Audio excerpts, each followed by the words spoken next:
ناظرین، سما ٹیلی ویژن پر ہماری یہ خصوصی نشریات جاری ہے۔ ستمبر میں مارچ، پہلے اگست میں مارچ پر ہم نے آپ کو تفصیلی رپورٹس پیش کرتے رہے اور آپ کو گائے بگائے بدلتے حالات اور واقعات سے باخبر رکھا۔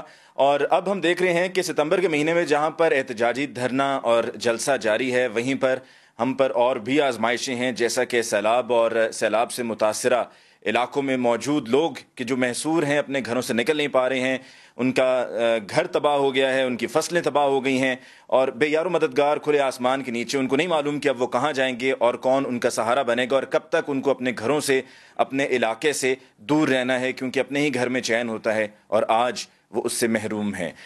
جو موجودہ صورتحال ہے، اس پر بات کرنے کے لیے ہم موجود ہیں شیخ رشید احمد صاحب کے پاس۔ اسمبلی میں آپ گئے، آپ کو ایاز صادق صاحب نے وہاں پر تقریر نہیں کرنے دی، اس پر آپ نے واک آؤٹ بھی کر دیا۔ واک آؤٹ نہیں کیا، میں وہیں رہا، وہ کہتا جاؤ جو کرنا کر لو، انتظار کرو بس۔ اور پیچھے جو لوگ انہوں نے ہجوم رکھا ہوا ہے آج کل، نتھو سنگھ اور فتو سنگھ سارے اکٹھے ہو گئے ہیں۔ وہ فضل الرحمان جس کو 13 دفعہ 13 مہینے میں کبھی ٹائم نہیں ملتا تھا، وہ ایک مہینے میں دن میں 13 دفعہ مل رہا ہے، اور اپنی سیٹ کل دیکھیں سارے اکٹھے تھے وہاں کے۔ اور فضل الرحمان کا حلقہ ہے ڈی اے خان، آپ یہ دیکھیں کہ وہاں جرت نہیں ہوئی کینڈیڈیٹ کھڑا کرنے کے لیے کہ ایکسپوز ہو جائیں گے۔ میں تو دیکھو گالی کی سیاست نہیں کرتا، میں اصول کی بات کرتا ہوں، میں اصول کی بات کرتا ہوں۔ اپنے حلقے میں جہاں ان کا ووٹ ہے وہاں انہوں نے کینڈیڈیٹ نہیں کھڑا کیا، اور ان کا خیال تھا کہ انڈیپینڈنٹ کو جتوا دیں گے خاموشی سے، ہاں جی، اور ادھر سے تحریک انصاف کو کہا کہ آپ یہ کینڈیڈیٹ لاؤ تو ہم کینڈیڈیٹ نہیں دیں گے۔ تحریک انصاف پرویز خٹک کو اندر سے یہ پیغام بھجوایا اس کے بھائی نے کہ آپ اس بندے کو ٹکٹ دے دیں تو ہم کینڈیڈیٹ نہیں کھڑا کریں گے، اور ڈبل گیم کھیلی، ادھر ویسے کیا اور ووٹیں ساری ادھر ڈلوا دی، اے این پی بھی، پیپلز پارٹی بھی، نون لیگ بھی۔ عمران خان کو جو اس نے 18 سال سیاست کی ہے، اگر 28 سال اور کرے وہ مقام حاصل نہ ہوتا جو ان 26 دنوں میں عوام گھر گھر گھس گیا۔ یہ آپ نے جو کہا نا کہ ان کو مقام مزید 28 سال بھی سیاست کرتے تو نہ ملتا، جو اب مل گئے۔ اس سے پہلے جو آپ نے مولانا فضل الرحمان صاحب کی بات کی ہے کہ ان کو پارلیمانی سال میں اس سے پہلے اتنا کبھی موقع ہی نہیں ملا، وہ تو پچھلے پارلیمانی سال میں بمشکل 11 بار اسمبلی کے سیشن میں آئے ہیں۔ وہ بات آپ کی ٹھیک ہے کہ موقع نہیں ملا ہوگا، لیکن دوسری طرف اگر نواز شریف سے ملاقات کی بات کر رہا ہوں کہ وہ 13 مہینے سے لگے ہوئے تھے، ملاقات کا موقع نہیں ملتا۔ سب سے پہلے جب انہوں نے اوتھ اٹھایا، آپ دیکھیں فوٹی نکالیں، سب سے پہلے ملنے وہ گئے مبارکباد دینے، اور وزارتیں انہوں نے، مجھے چوئی نثار کہتا تھا، میں کہتا تھا یار فضل الرحمان میرا دوست ہے، اس کے باپ سے میرا تعلق تھا، کہتا شیخ رشید اس حکومت میں بھی ہوگا، اس وقت مجھے نہیں نظر آتا تھا۔ یہ شروع کی بات ہے۔ شیخ صاحب، چودھری نثار صاحب کا اب کیا سٹیٹس ہے؟ یہ پہلی بار ایسا ہوا ہے کہ ان کو اگر کچھ کہا گیا اور انہوں نے اس کا جواب نہ دیا ہو اور مصلحتاً خاموش ہو گئے ہوں؟ دیکھیں، اسے قربانی کا بکرا بنایا نواز شریف صاحب نے، اس کو سمجھ آیا کہ یہ مطلب جب پڑے تو اپنا مطلب نکالنا، جو بزنس مین اورینٹڈ پولیٹیشین ہوتا ہے اس کو بہت اچھی طرح آتا ہے۔ یہ نثار تو کوئی چیز نہیں، اگر اس کو شہباز کی بھی قربانی دینی پڑی اس سے بھی دریغ نہیں کرے گا وہ۔ دیکھیں یہ دے دیں قربانی، کیوں نہیں دے رہے؟ اگر شہباز شریف صاحب کی آپ کہتے ہیں کہ قربانی دینے میں وہ دریغ نہیں کریں گے اپنے آپ کو بچانے کے لیے، تو شہباز شریف صاحب کی اگر وہ بطور وزیر اعلیٰ قربانی دے دیتے ہیں تو ہو سکتا ہے یہ دھرنا جو وزیر اعظم تک کے مطالبہ کر رہے ہیں استعفے کا، وہ پیچھے ہٹ جائیں، صرف وزیر اعلیٰ تک کی بات رہے، کچھ کریں تو اسے آپ کہتے ہیں قربانی دے دیں گے۔ انہوں نے پچھلے 25 دن 26 دن میں تو یہ قربانی دی نہیں۔ سیاست میں ایک وقت ہوتا ہے، اگر شہباز شریف اس وقت یہ قربانی دیتا تو میرا خیال ہے اس کا وہ لال ولی سے بھی زیادہ اس کی سیاست بلند ہوتی ہے۔ اب یہ بوٹ پہن کے دھکے نہ کھاتا سیلاب کے پانیوں میں، اس کا امیج اتنا بلڈ اپ ہو جاتا ہے، لوگ کہتے ہیں جینوئن آدمی ہیں، لوگ ان کو کہتے ہیں اقتدار کے بھوکے ہیں، چھوڑتے ہی نہیں ہیں، چھوڑتے ہی نہیں ہیں، کوئی مسئلہ ہو چھوڑتے نہیں ہیں۔ بچے گھروں میں کہتے ہیں اماں وہ پھر آ گئے ہیں، کیونکہ اتنی ذہنوں پر انہوں نے اپنے آپ کو پیوست کر دیا ہے کہ ان کے علاوہ کوئی نظر نہ آئی ہے۔ فرسٹ ٹائم عمران خان نے لوگوں کو ایک نئی سوچ دی ہے کہ یہی کوئی اسٹام لگا کے نہیں آئے، یہی پٹے پہ لکھا کے نہیں آئے، اور بھی لوگ ہیں دنیا میں۔ اور 26 دن کا میں سمجھتا ہوں دھرنا کوئی معمولی دھرنا نہیں، جو کہ جاری ہے، اور بغیر نتیجہ لیے عمران خان جانے کے موڈ میں نہیں ہے، اور جو یہ مذاکرات کر رہے ہیں اس میں سے کچھ نہیں نکلنا، کیونکہ 4 حلقے جنہوں نے نہیں کھولے وہ 300 حلقے کھولیں گے جی، وہ 30 حلقے کھولیں گے۔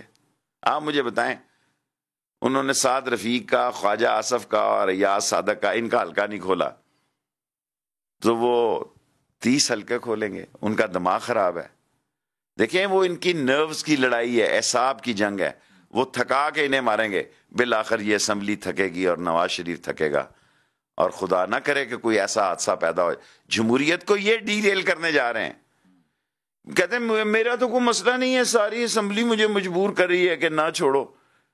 اور آپ دیکھیں میرے دوست فضل الرحمان صاحب کیا بیان دیتے ہیں کہ انہوں نے ہمیں یقین دلا دیا ہے کہ نہ وہ استعفیٰ دیں گے نہ وہ گورنمنٹ. ان کا مسئلہ یہ ہے کہ اگر اس وقت ہمیں الیکشن میں جانا پڑ گیا تو ہمارا تو ستیہ ناش ہو جائے گا. اچھا شیخ صاحب مجھے یہ بتائیے, چودھری نثار صاحب کا میں نے آپ سے جو سوال پوچھا ان کا کیا سٹیٹس ہے؟ کیا یہ بھی سننے میں اطلاعات آ رہی تھی کہ جس طرح ایک دفعہ پہلے ناراض ہوئے تھے تو کچھ ایم این ایز ان کو ملنے کے لیے گئے تھے, کیا اس دفعہ آپ کو لگ رہا ہے کہ ان کی اس ناراضگی جس کا وہ اظہار نہیں کر رہے لیکن ناراضگی کی وجہ سے کوئی ایک گروپ بن جائے گا, کوئی فارورڈ بلاک بن جائے گا پی ایم ایل این میں؟ دیکھیں لوگ یہ کہہ رہے ہیں اندر سے تبدیلی ہو جائے ووٹ آف نو. میں نہیں سمجھتا نواز شریف کے خلاف, کیونکہ اگر ہوتی تو وہاں وہ منشی صاحب جو ہے اسحاق ڈار صاحب وہ بیسٹ کینڈیڈیٹ ہیں, سب کو قابل قبول تھے کہ ایک مہینے کے لیے اس کو بنا دو. وہ اپنے سمدھی کو بنانے کے لیے تیار نہیں ہے تو نثار کو بنائے گا جی. سر ایسا یہ جو عقل پہ نئی نئی تھیوریاں مارکیٹ میں آ رہی ہیں کہ جی اندر سے تبدیلی آ جائے, یہ ٹائم ضائع کر رہے ہیں لوگ جو یہ سوچ رہے ہیں. چودھری نثار کو وقت آنے پر اس کو پتا ہے کہ اب وہاں ہاں اگر وہ سٹینڈ لے جاتا کہتا ہے here is my seat, here is my ministry, اس کی بلے بلے ہو جاتی. لیکن یہ جائیں گے کہاں سارے لوگ؟ سر ہم نے 2 انڈیپینڈنٹ الیکشن لڑے ہیں, مذاق نہیں 3 لڑے ہیں. انڈیپینڈنٹ الیکشن لڑنا, پارٹی کی فیمس پارٹی کی مخالف رائے عامہ میں لڑنا کوئی مذاق نہیں ہوتا. کہ جائیں گے کہاں؟ زیادہ مشکل نہیں ہے, پی ٹی آئی جوائن کر لیں. آج کل تو عمران خان بھی ان کو رگڑا دے رہا ہے, ریگ مال مار رہا ہے اس پہ بھی, اور نثار پہ بھی, وہ تو چھوڑ ہی نہیں رہا کسی کو, اس پہ بھی وہ ریگ مال مار رہا ہے. اور میں نے آپ کو اندر کی بات بتائی ہے کہ یہ ایک فارمولا تھا کہ اسحاق ڈار کو 1 مہینے کے لیے پرائم منسٹر بنا دیا جائے. اس کو حالانکہ وہ خود منی لانڈرنگ والا پرائم منسٹر ہوتا, لیکن وہ بھی ان کو قبول نہیں ہے. اگر اسحاق ڈار جیسا منی لانڈرنگ والا جو کہ وزیر خزانہ تھا, جس کی سٹیٹمنٹس ہیں کورٹس میں, اگر وہ نواز شریف کو قبول نہیں تو شہباز شریف بھی قبول نہیں ہے. وہ کہتا کر لو جو کچھ کرنا ہے. بالآخر وہ یہ چاہتا یہ ہے کوئی آئے اور مجھے یہاں سے نکالے, تاکہ میں کہوں کہ جی عوام تو میرے ساتھ تھی, اسمبلیاں تو میرے ساتھ تھی, ساری پارٹیاں. ان پارٹیوں کو کون پوچھ رہا ہے جی؟ اشک زئی کو پوچھ رہا ہے کوئی, گورنر ہی لے لی, 4 اور کام کر. اشک زئی صاحب سے یاد آیا, خان صاحب آپ کے دوست ہیں, آپ کا ان کا بڑا قریبی تعلق ہے, آپ دونوں اکٹھے بھی ہوتے ہیں, بلکہ کچھ لوگوں نے تو اس حد تک کہہ دیا کہ یہ شیخ صاحب غلط مشورے بھی دیتے ہیں. آپ نے اس کی وضاحت بھی خیر کر دی تھی, لیکن ان کی وہ پیروڈی کرنا, ان کی نقل اتارنا خان صاحب کو یہ زیب نہیں دیتا ہے. دیکھیں خان صاحب کا اس کے بارے میں بہت بڑا امیج تھا. جو زبان انہوں نے آج استعمال کیا اشک زئی نے اخباروں میں ان کے بارے میں, خان صاحب کا تو اشک زئی کے بارے میں سمجھتے تھے کہ پتہ نہیں یہ کون سا بڑا ڈبا پیر ہے. بھائی ان دی اینڈ یہی کچھ تھا. اندر سے ہم ایسے ہی ہیں سارے لوگ. دیکھیں اندر سے ہمیں ذرا سا آپ ریگ مال لگائیں نا, نیچے سے نکل آتا ہے کہ یار یہ تانبا نہیں ہے, لویا ہے. آپ اندر سے کیسے؟ میری تو دیکھیں, میں تو کسی پرائم منسٹرشپ کا کینڈیڈیٹ نہیں ہوں, اس لیے میرے بارے میں تو سوچے گا تو کوئی وقت ہی ضائع کرے گا. میں تو جس مشن پہ نکلا ہوں وہ مشن یہ ہے کہ عام آدمی کے مسئلے حل ہو جائیں, ان کو عزت نفس مل جائے. اس طرح 7 بچے ایک دن وہاڑی اسپتالوں میں نہ جائیں مریں, اس طرح 5 بچے لے کے ماں دریاؤں میں چھالے نہ مارے. اور اس طرح یہ تو بڑے آموں کی پیٹیاں بھیج رہے تھے, کوئی ریسیپروکل بیسس پہ ادھر سے بھی آ جاتا جی کہ فلڈ آ رہا ہے. میں تو عوام کی آواز ہوں, میں تو عوام کی سوچ کی ترجمانی کرتا ہوں. میں نہ پی ایم کا کینڈیڈیٹ ہوں اور نہ میں نے کبھی سوچا ہے. یہ جو بڑے بڑے کینڈیڈیٹ ہیں ان کو زیادہ ہمت کرنے کی ضرورت ہے. 34 ارب کی سرمایہ کاری, اور اب اس میں ڈیلے آ گیا, اور جس انداز میں وہ کہہ رہے تھے کہ ہونی تھی, آنا تھا, یوں لگ رہا ہے کہ جس طرح وہ دورہ کھٹائی میں پڑ گیا. سر جی نہیں پڑتا. ہماری بہت زبردست پوزیشن ہے جغرافیائی طور پہ. ہم جس جگہ بیٹھے ہیں ہم چرچل پوسٹ پہ بیٹھے ہوئے ہیں. عقل سے کام لیں. اپنی خواجہ صاحب بتائیں کہ 25 بلین کا انہوں نے کوہالے سے ٹرانسمیشن لائن جو گجرانوالا ادھر دے دیا تھا سیکنڈ پارٹی کو, لوسٹ پارٹی کو نہیں دیا. میں نے شور ڈالا, میں نے پریس کانفرنس کی, پھر نواز شریف صاحب نے کینسل کیا. کیا ہوا؟ یہ تربیلا 4 کا پروجیکٹ, وہ بھی ایک ان کی چائنیز کمپنی, کون سی تھی مجھے نام اس وقت اس کے اسپیلنگ صحیح طور پہ میرے ذہن میں نہیں آ رہے. وہاں بھی جب وہ آئی ایم ایف کی لوننگ تھی, 600 کتنے ملین کا لون تھا, جب انہوں نے جا کے وہاں کہا اور پھر ان کو کینسل کرنا پڑا. اپنی چارپائی کے نیچے بھی تو یہ لاٹھی پھیریں کہ یہ خود کہاں کھڑے ہیں. سب یہ سارے کمیشن ایجنٹ اس دفعہ مل گئے ہیں, ان کو سمجھ آ گئی ہے کہ ہم بے وقوف لوگ ہیں, یہ سادہ لو قوم ہے, لگاؤ, کماؤ, کھاؤ, بناؤ, اجاڑو اور ان کو پھر بے وقوف بناؤ. چین کی دوستی نواز شریف سے نہیں ہے, پاکستان سے ہے. چین کی دوستی پاکستان سے ہے, اس کی صحت پہ کوئی فرق نہیں پڑتا کہ یہاں مشرف ہوتا ہے, یہاں زرداری ہوتا ہے. زرداری بھی کہے گا کہ 11 دفعہ 9 دفعہ سارے پروجیکٹ تو میرے تھے. دیکھیں چین اور ٹرکی 2 ایسے ملک ہیں جہاں انڈر دی ٹیبل کمیشن ملتی ہے. دنیا میں اور ملک ایسے نہیں رہ گئے, وہاں پرائیویٹ کمپنی ہیں وہ دب کے کمیشن دیتی ہیں. اور میں نے ایک 69 انجن کا کیس بھیجا تھا ایک جنرل کے خلاف نیب میں, اسی لیے اس وقت یہاں سویڈن کیوں نہیں آ رہا, یہاں کوئی امریکہ کیوں نہیں, برطانیہ, فرانس. ہم 18-19 کروڑ کی گورنمنٹ ہیں, لوگ ہیں 19 کروڑ کے, کیونکہ ان کے پاس ایک ریکگنائز کمیشن ہوتی ہے 3% یا 5%, وہ اناؤنس کرتے ہیں. کاروبار اور بزنس تو چائنا کے ساتھ صرف ہم ہی نہیں, دنیا میں بہت سے ممالک کر رہے ہیں, اور بلکہ جب ریلوے میں بھی وہ لوکوموٹیوز منگوانے ہوتے ہیں وہ بھی چائنیز لوکوموٹیوز ہیں, اور بھی انویسٹمنٹ ہو رہی ہے. آپ ان کی اکانومی دیکھیں کہاں سے کہاں پہنچ گئی. آپ یہ دیکھیں کہ جو چائنیز کے آپ لوکوموٹیو بنائے ہیں, دنیا منگائے ہیں, کسی اور جگہ چل رہے ہیں دنیا میں. ہمیں ٹرائل بیسس کا ملک تو نہ سمجھا جائے. ٹیسٹ اینڈ ٹرائل کے لیے test, trial and commission Pakistan, no way. اور ہماری بڑی خدمات ہیں چین کے لیے بھی, وقت کی بات ہے. اب میں ان کی گہرائی میں نہیں جانا چاہتا, اور یہ آپ الزام دے دیں کہ 37 بلین کی انویسٹمنٹ, یہ اتنی پھونک مار کی انویسٹمنٹ تھی کہ عمران خان نے پھونک ماری تو ہوا میں اڑ گئی. یہ پولیٹیکل ٹیکٹس یوز کر رہے ہیں, یہ پروپیگنڈا ٹیکٹس استعمال کر رہے ہیں. جب کوئی آنسٹ آدمی آئے گا تو 37 کی بجائے آپ دیکھیں گے یہ سارے کام 27 بلین میں ہی ہو جائیں گے. یہ سارا کمیشن کا چکر ہے, کمیشن ایجنٹوں کا گروہ ہے. آپ مجھے بتائیں یہ ساری انویسٹمنٹ میں منشا اور اس کے بیٹے کے علاوہ کوئی اور آدمی کیوں نہیں بیٹھا جی؟ کیا اور کسی میں صلاحیت نہیں ہے؟ جہاں مال بناؤ اور ڈنگ ٹپاؤ والی پالیسی ہے وہاں ان کا بیٹا جاتا ساتھ. اچھا شیخ صاحب یہ بتائیے گا, ابھی جب خواجہ آصف صاحب کی ہم پریس ٹاک کی طرف گئے تو اس وقت میں آپ سے یہ پوچھنا چاہ رہا تھا کہ پی ٹی آئی کے جو ایم این ایز ہیں وہ پارلیمنٹ میں گئے, شاہ محمود قریشی صاحب نے وہاں پر تنقید کو سہا بھی اور پھر تنقید کی بھی اپنی تقریر میں. نہ خان صاحب نے ابھی تک استعفیٰ دیا ہے, اور انہوں نے استعفیٰ دینا ہے تو آپ نے استعفیٰ دینا ہے. خان صاحب اگر ایک دفعہ ڈٹ گئے ہیں, انہوں نے طے کر لیا ہے کہ چاہے کچھ بھی ہو ہم اس پارلیمنٹ میں نہیں جائیں گے جو ریگنگ کے نتیجے میں ہے, جیسے کہ ڈاکٹر طاہر القادری صاحب بھی کہتے ہیں کہ دھاندلی کی یہ پارلیمنٹ ہے, تو پھر آپ استعفیٰ دے دیں, کیوں نہیں دیتے؟ یہ ان سے بات کریں آپ. خان کی حد تک تو میں بڑا کلیئر ہیڈڈ ہوں, ان کی پارٹی کے بارے میں مجھے حق نہیں ہے. ان کی اپنی پارٹی ہے, میری اپنی پارٹی ہے. میری قوم کے ساتھ یہ کمٹمنٹ ہے کہ جس دن خان کا استعفیٰ ہوگا میں استعفیٰ دوں گا.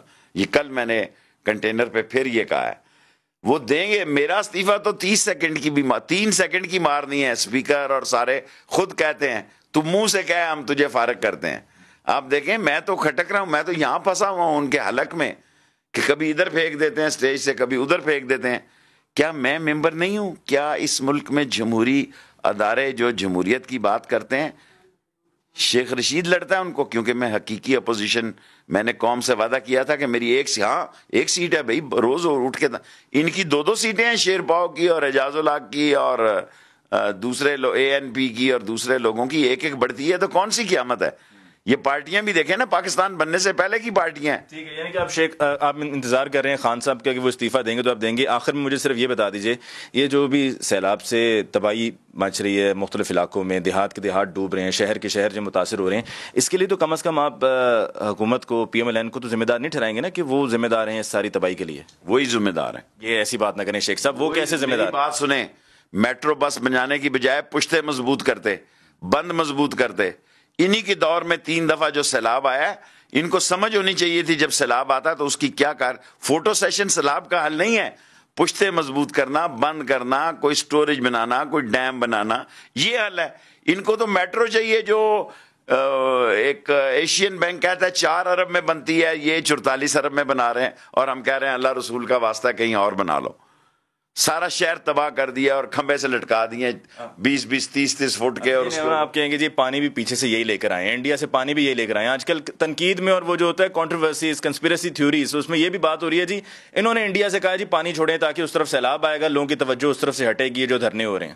ہم یہ کہتے ہیں آپ نے آم بھیجے, بہت اچھا کیا. ان آم کا کوئی خمیر کا کوئی رزلٹ نکلنا چاہیے تھا نا, کہ ریسیپروکل بیسس پہ وہ ان کو پہلے بتاتے کہ ہم پانی چھوڑنے لگے ہیں. ہندو کی بات کو، اس کے ایکشن کو سمجھنے کی ضرورت ہے. اور اس میں کوئی شک نہیں کہ انڈیا نے پچھلے دنوں جو جنگی سرحدوں پر جو حملے کیے ہیں اور جو خلاف ورزیاں کی ہیں، اس کو سیاسی طور پر سمجھنے کی ضرورت ہے کہ اس کے پیچھے کیا سائیکالوجی تھی. شیخ صاحب آپ کا بہت بہت شکریہ کہ آپ نے وقت دیا. گفتگو کرنے کو تو مزید 1-1.5 گھنٹہ بھی گفتگو ہو سکتی ہے، اور اب تو وہ ایک وقت تھا کہ جب آپ کہتے تھے بس اتنی سی گفتگو کرنی تھی اور نہیں. اب تو آپ وہ بھی نہیں کہتے ہیں، بھول گئے ہیں آپ ایسے. نہیں، اب ٹائم ہی آپ کے پاس تھوڑا ہوتا ہے اور ایشو آپ کے پاس بھی ٹائم کم ہوتا ہے، آپ کو روز جا کے تقریر کرنی ہوتی ہے. بہرحال بہت بہت شکریہ جی. ناظرین ہمارے ساتھ موجود شیخ رشید احمد صاحب.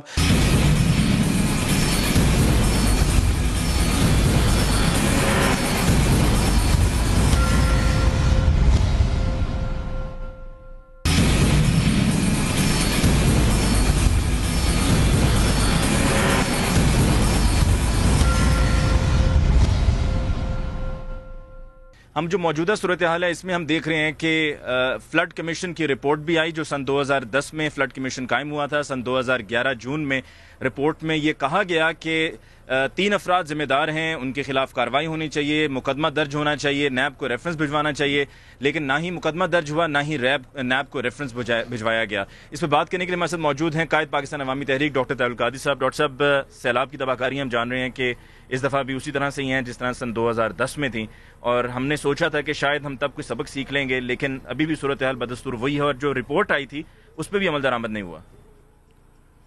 دیکھیے، یہ علی ممتاز اس حکومت کا ایک پرانا وتیرہ ہے کہ جرم کا ارتکاب کرتی ہے، اس پر کمیشن بناتی ہے، اور کمیشن کی رپورٹ پہ کبھی عمل درآمد نہیں ہوتا، بلکہ اسے منظر عام پہ لانے سے بھی گریز کرتی ہے.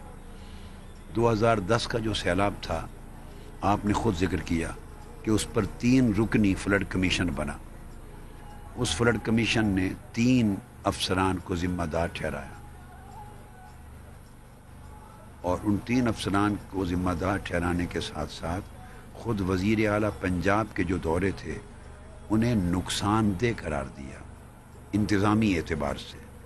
اس سے سیلاب کے متاثرین کو کوئی فائدہ نہیں پہنچا سوائے ان کی پولیٹیکل پروجیکشن کے، اور بلکہ متاثرین کو کئی اعتبارات سے نقصان پہنچا کہ سیکیورٹی میں پولیس ادھر لگ گئی بجائے ریلیف کے کام کرنے کے.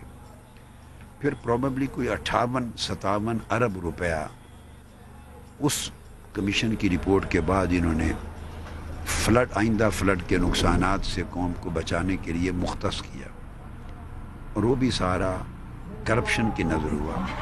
اس سے وہ مضبوط اور ٹھوس اقدامات نہیں کیے گئے جس سے آئندہ کے سیلاب کو روکا جا سکتا یا نقصانات کو کم کیا جا سکتا. اب 2-3 سال کے قریب اس رپورٹ کو گزر چکے ہیں، اور باوجود اس پوری صورتحال کے اس مرتبہ پھر سیلاب آیا ہے، اور ایسے لگتا ہے جیسے سرے سے کوئی تیاری ان کی نہیں تھی. تو ان کی روش یہ ہے کہ کبھی بھی انہوں نے عوام کی فلاح و بہبود کا کام سنجیدگی سے نہیں کیا. اس کو جسٹ ایک political projection, political popularity gain کرنے اور آئندہ کے الیکشن میں اپنی ایک پولیٹیکل ایکٹیویٹی کے سوا انسانی جانوں کا ضیاع ہو، اموال کا تلف ہو، املاک کی بربادی ہو، قوم کی تباہی ہو، اس سے ان کو کوئی سروکار نہیں ہے.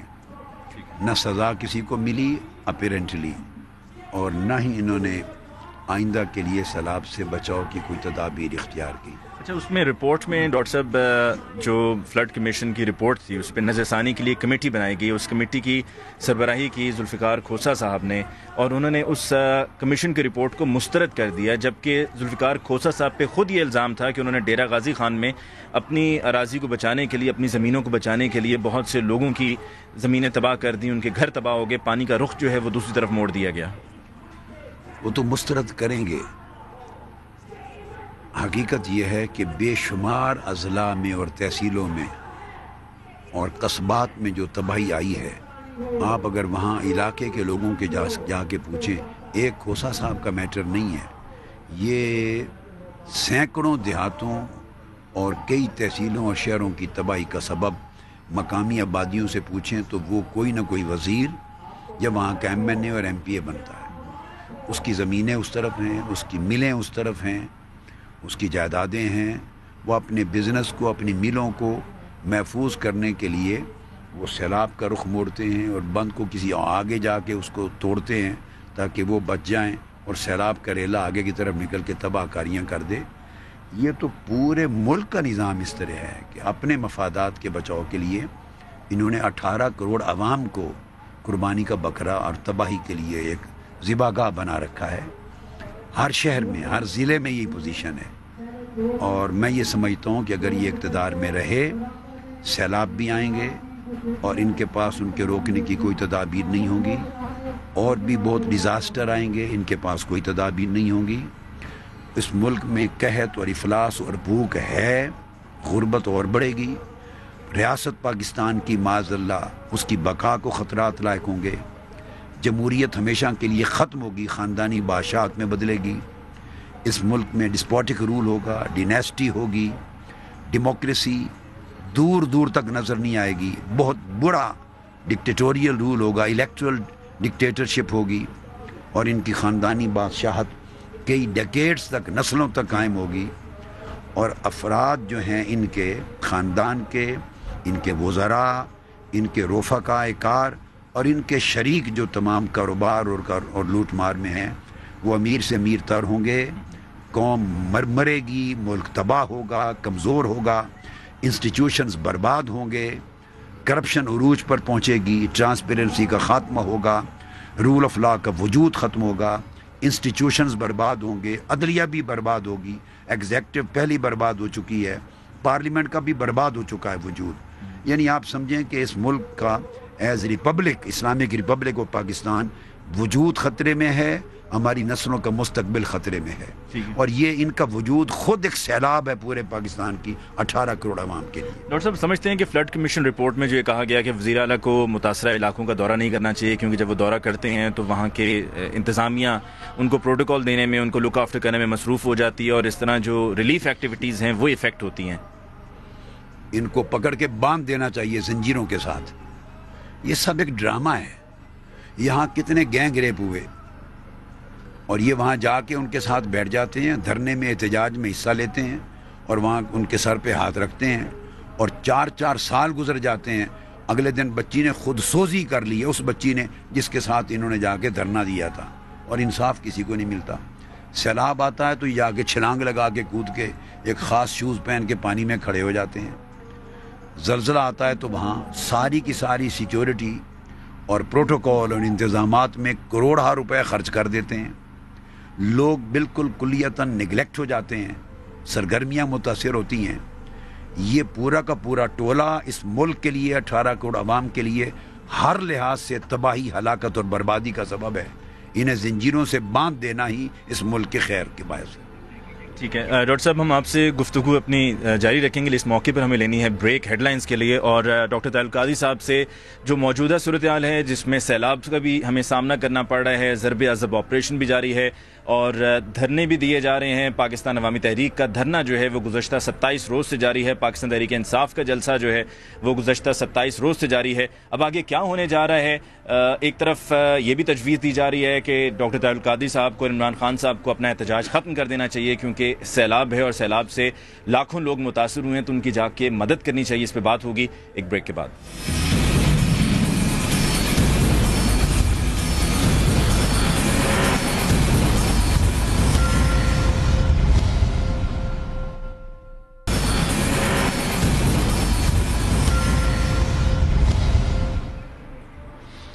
ناظرین، ہیڈ لائنز کے بعد ایک دفعہ پھر آپ کی خدمت میں حاضر، اور ہم موجود ہیں قائد پاکستان عوامی تحریک ڈاکٹر طاہر القادری صاحب کے ساتھ. گفتگو کو آگے بڑھاتے ہیں. ڈاکٹر صاحب، جہاں پر یہ فلڈ کمیشن رپورٹ ہے 2010 کی، رانا ثناء اللہ نے بھی کہہ دیا کہ جی وہ رپورٹ ٹھیک تھی نہیں، اس لیے ہم نے اس پر عمل درآمد نہیں کیا. ٹھیک ہوتی تو عمل درآمد ہوتا، مقدمہ درج ہوتا، اور جو ذمہ دار لوگ تھے ان کو قانون کے کٹہرے میں کھڑا کیا جاتا. اب 2014 میں بھی جب ہوا ہے تو آپ سمجھتے ہیں کہ حکومت اس کے لیے ذمہ دار ہے، یا حکومت بے بس ہے، وہ تو کنٹرول نہیں کرتے پانی کو یا بارشوں کو؟ بارشیں اتنی زیادہ ہوئی ہیں اور ان بارشوں کی وجہ سے پھر پانی بھی بڑھا ہے، فلو بھی بڑھا ہے، اور پھر تباہیاں ہو رہی ہیں. تو اب وہ صرف لوگوں کی مدد کر سکتے ہیں، مزید ڈیمیج روک سکتے ہیں، لیکن یہ سب ہونے سے انیشلی نہیں روک سکتے تھے. میں ان سے پوچھتا ہوں کہ ان کے دور اقتدار میں کوئی رپورٹ، کوئی کمیشن کی رپورٹ